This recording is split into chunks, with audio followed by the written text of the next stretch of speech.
વડોદરા શહેરના national highway number 48 પર આલમગીર ગામ સામે આવેલી કિસ્મત કાઠિયાવાડી હોટલ ફરી એકવાર કથિત વીજ ચોરીના વિવાદમાં સકળાઈ છે.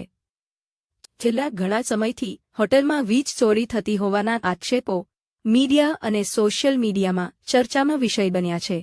હવે મામલે એમજીવીસીએલ અને વિજિલન્સ ટીમ દ્વારા દરોડા પાડવામાં આવ્યા હોવાની માહિતી સામે આવતા ફરી ચર્ચાઓ તેજ બની છે.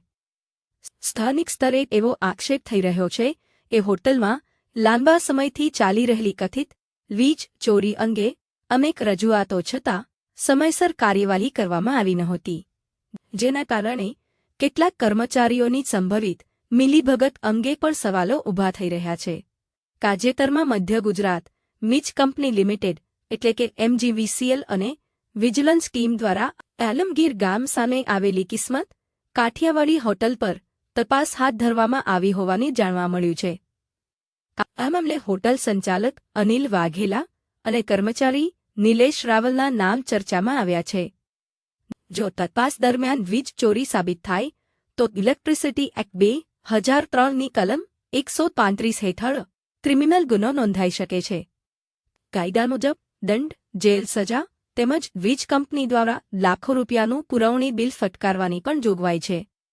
હાલ સમગ્ર મામલે સ્થાનિક લોકોમાં ભારે ચર્ચા ચાલી રહી છે અને હવે તપાસમાં શું ખુલાસા થાય છે તેમાં પર સૌની નજર મંડાઈ છે.